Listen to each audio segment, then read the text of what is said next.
Би хотын иргэн.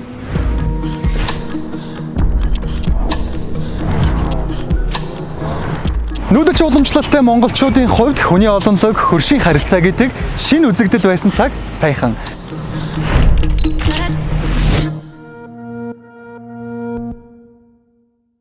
Харин одоо энэ бол улсын маань нийслэл Улаанбаатар.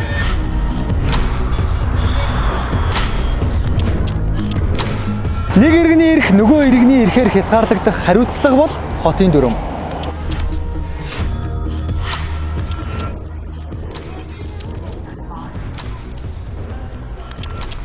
Зөв бодлого, хариуцлагатай иргэн энэ бол хотын хөгжил.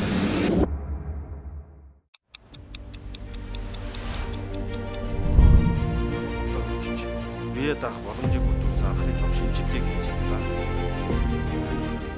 Монгол улсын нийслэл Улаанбаатар хотын эрх зүйн байдлын тухай хууль эцлэн батлагдлаа.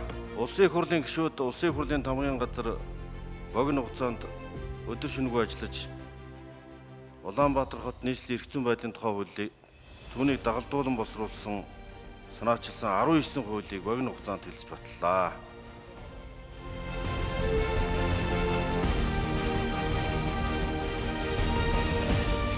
Хотын иргэд бид 1994 онд батлагдаж байсан эрх зүйн хуулиар зохицуулагдаж 27 жилийг ардаа үджээ.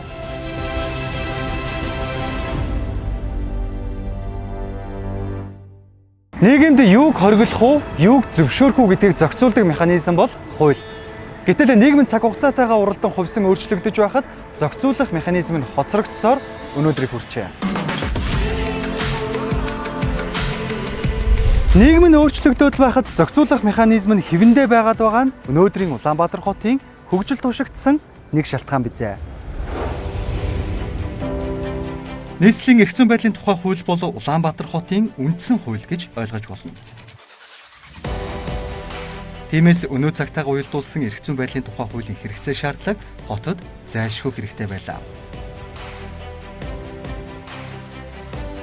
2021 оны 7 дугаар сарын 7-ны өдөр Улаанбаатар хот хүнээр бол насанд хүрлээ.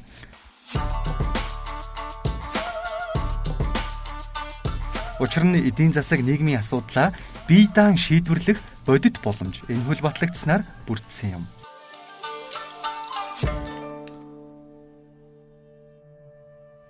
Өмнөх дугаартаа хоёулаа нийслэлийн эрх зүйн байдлын тухай хуулийг улсын хурлын чуулганаар уулж байгаа гэдэг зүйлээ ярьсан бол одоо ингээд энэ дугаар баталчихлаа тийм ээ. Том ажлын ард гарсан гол ингээд сошиал орчмоор ер нь ингээд нийгэм даяараа шүү гэж байна. Таны сэтгэл үү? За нэгдүгээр сэтгэлийн хувьд бол маш их баяртай байгаа. Яг тэгвэл нийслэл Улаанбаатар хот төрлөх хотынхаа одоо энэ эрх зүйн чадамжийг одоо бас энэ цаг үед их хурлын одоо хамт олонтойгоо засгийн газрынхаа одоо хамт олон их хурлын даргын бас мөн дэмжлэгтэйгээр ойлголцож одоо бас энэ хотынхаа эрх зүйн чадамжийг одоо бодит нөхцөлд одоо бий болгосондоо бол маш их баяртай байгаа.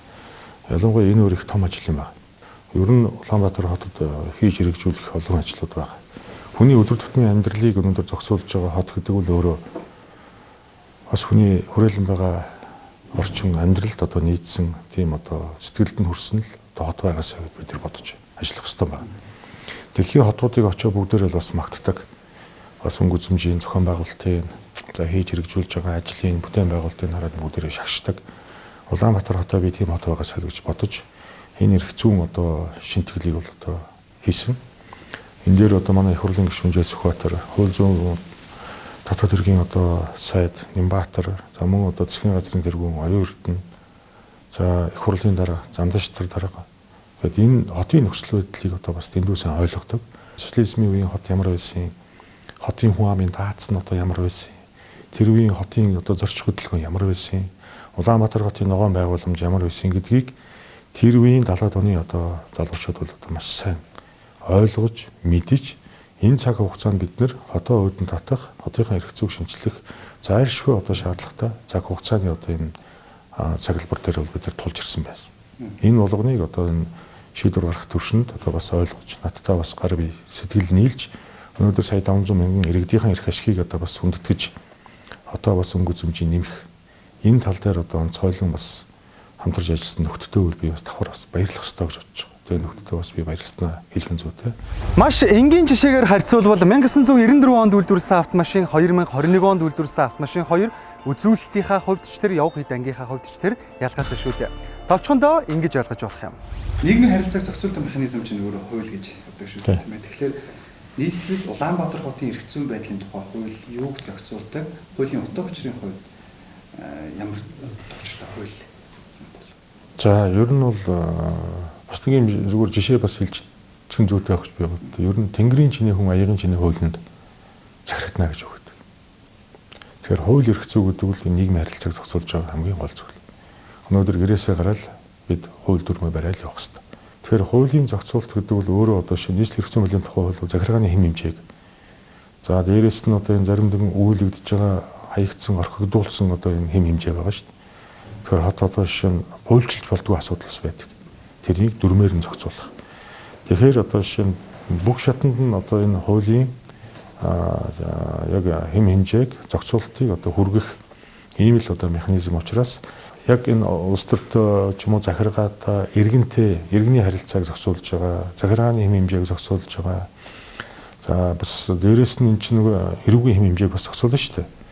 Тэг юм тэрийг хийж болохгүй, за хүн дээрэмдэж болохгүй, танхаарч болохгүй гэдэг. Энэ гурван эрх зүйн харилцааг л одоо бас энэ нийслэл эрх зүйн байдлын тухай хууль бас уйж бас зохицуулах хэрэгтэй гэсэн юм одоо бас бодолтой байгаа. Мэдээж хотын эргүү хүм гэдэг бол өөрөө соёлтой байх хэрэгтэй. Тэр нийгмийн хэм хэмжээ гэдэг энэ гурван одоо эрх зүйн харилцаан дээр явах байх гэж би дотроо төсөлж бодож байгаа. За Улаанбаатар хотын эрх зүйн одоо тийм дордуулсан нөхцөл байдал донд бол хот хол явсан. Энэ сүүлийн одоо 30 жилийн хугацаанд бол хотын одоо толгомж байгаа асуудал ерөөсөө хөрөнгө санхүүтэй холбоотой асуудал, энэтэй уялдаад дэдүүтц орон сууцны хороолтын төлөвлөлт, Улаанбаатар хотын дэдүүтцийн одоо хангамжийн асуудал, цахилгаан эрчим хүчний их усүрийн одоо зөв төлөвлөлтөй холбоотой асуудлыг цаг тухайд нь одоо хийж явах хэрэгтэй байсан. Энэ бүхэн бол түрүүний миний хэлдэг нөгөө санхүү мөнгөний одоо их усүдээр очиж одоо бүх юм тулдаг байсан. Тэгэхээр бид нар одоо санхүү мөнгөнийхөө эрх одоо болцоо үйл алгыг бол одоо нээж чадсан ийм эрх зүй болсон. Хоёрдугаарт хотын дарга засгийн газрын одоо гишүүний одоо бүр төвшин агсан төвшөнд бол гарч ирсэн. Тэгээ хотын дарга гэдэг бол өөрөө одоо хоттой холбоотой асуудлыг засгийн газрын хуралдаанд оруулдаг, засгийн газрын хуралдаанд танилцуулдаг, засгийн газрын хуралдаанаар хэлэлцүүлдэг ийм одоо эрх зүй бид нар хийж өгсөн байна. Энэ бол өөр маш чухал. Эргээд хоттой холбоотой асуудлаар яамдууд одоо хотоос санал авдаг. Ийм болж байгаа. Тэгэхээр их хурлаа бас дагавар энэ асуудлаар хотын даргаараа танилцуулах юм л гэсэн үг байхгүй. Тэр ийм одоо өргөн хүрээнд одоо нөхцөл байдлыг бас хийж чадсан да. Хот гэдэг бол өөрөө эзэнтэй болж байна гэж би хэлмээр байгаа зориуд. Энэ хууль бол үе үеийн хотын дарга нарын амбиц байсан.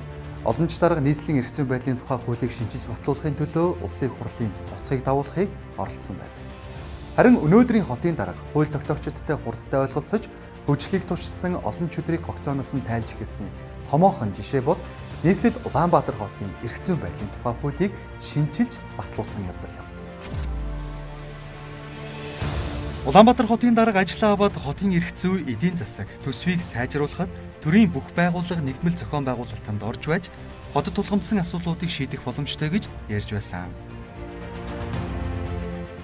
Ер нь засаг дарга одоо жишээ нь болоод нэг болохоос өмнө бас тэгж ярьж ирсэн. Ер нь болсны дараач бас хэвлэл мэдээллийн хамт олондоо шаардлагаа өгж ирсэн. Тэр юу гэхээр ерөөсөө нийслэл Улаанбаатар хотын нэгдүгээр эрх зүйг сайжруулах, хоёрдугаар төсвийн эдийн засгийг сайжруулахад бидэнд ерөнхийлөгчийн институт, их хурлын институт, засгийн газрын институт, тэгээд нутгийн удирдах ёсны байгууллагын нийслэл Улаанбаатар хотын удирдлага одоо нэгдмэл зохион байгуулалтанд орж иж энэ Монгол улсын нүүр царай болсон Монгол улсын хөгжлийг одоо тодорхойлж байгаа Улаанбаатар хотын тулгамдсан асуудлыг шийднэ гэсэн ийм байр суурийг бас хэлж ирсэн. Энэ маань одоо ингээд бас үе шатлагаар бас хэрэгжээд явж байгаа.